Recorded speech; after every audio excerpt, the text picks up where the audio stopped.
పవిత్రమైన వారణాసి కాశీలో ఉన్న చంద్రేశ్వర ఆలయం మరియు అక్కడ ఉన్న చంద్రకూపు బావి గురించి ఒక ఆశ్చర్యకరమైన నమ్మకం ఉంది. ఈ బావిలో మన నీడ కనిపించకపోతే 6 నెలల్లో చనిపోతాం అని అంటారు. కానీ ఇది నిజమా లేక ఒక మిత్ మాత్రమేనా?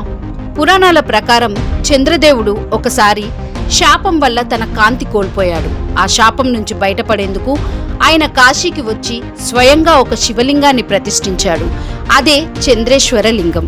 అక్కడే చంద్రుడు ఎన్నో సంవత్సరాలు తపస్సు చేశాడు. తన తపస్సులో భాగంగా ఆలయం మధ్యలో ఒక బావిని నిర్మించాడు. అదే చంద్రకూప్ బావి. ఆయన భక్తితో సంతోషించిన శివుడు చంద్రుడిని జలానికి, ఔషధాలకు, బ్రాహ్మణులకు రాజుగా ప్రకటించారు. తన జటాజూటంలో చంద్రుడిని ధరించాడు. అప్పటి నుంచి ఈ స్థలం పవిత్రంగా మారింది. ఈ బావి ప్రత్యేకత ఏంటంటే ఈ బావిలోని నీరు అమృతం లాంటిదని నమ్మకం. దాన్ని తాగితే అజ్ఞానం తొలగి జ్ఞానం వస్తుంది అంటారు. ఆధ్యాత్మిక శక్తి ఉన్న ప్రదేశంగా భావిస్తారు. నీడ కనిపించకపోతే మరణం అనేది ఎక్కడి నుంచి వచ్చింది?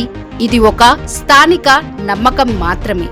కొంతమంది అంటారు బావిలో చూసినప్పుడు నీ ప్రతిబింబం కనిపించకపోతే అది అపశకునం అని. 6 నెలల్లో మరణం కూడా జరుగుతుందని భయపెడతారు. కానీ దీనికి ఎలాంటి శాస్త్రీయ లేదా పౌరాణిక ఆధారం లేదు. పురాణాల్లో ఈ విషయం ఎక్కడా చెప్పలేదు. ఈ మిస్టరీకి సైన్స్ చాలా సింపుల్గా సమాధానం చెప్తుంది. బావి లోతుగా ఉంటుంది. కాంతి సరిగ్గా పడకపోతే నీడ ప్రతిబింబం కనిపించదు.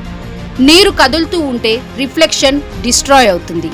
మురికిగా ఉంటే కూడా కనిపించదు. బావి నిర్మాణం వల్ల కాంతి లోపలికి సరిగ్గా రాకపోవచ్చు. అంటే ఇది ఒక ఆప్టికల్ ఇల్యూషన్ మాత్రమే. నీడ కనిపించకపోతే చనిపోతామని భయపెట్టే కథ మాత్రమే. అసలు మిస్టరీ అంటే ఒక పురాతన ఆధ్యాత్మిక స్థలం. చంద్రుడు చేసిన తపస్సు, శివుడి ఆశీర్వాదం వల్ల పవిత్రత వచ్చింది. కాశీలోని చంద్రకూప్ బావి మిస్టరీ పౌరాణికంగా చంద్రుడు నిర్మించిన పవిత్ర బావి, ఆధ్యాత్మికంగా జ్ఞానం ఇచ్చే స్థలం. సైన్స్ ప్రకారం రిఫ్లెక్షన్ కనిపించకపోవడం ఒక కంటి మాయ మాత్రమే. కానీ 6 నెలల్లో మరణం అనేది కేవలం ఒక అపోహ మాత్రమే. ఇలాంటి నిజాలు తెలిపే మిస్టరీ స్టోరీలు కావాలంటే NOF మిస్టరీ ఛానల్ని సబ్స్క్రైబ్ చేసుకోండి.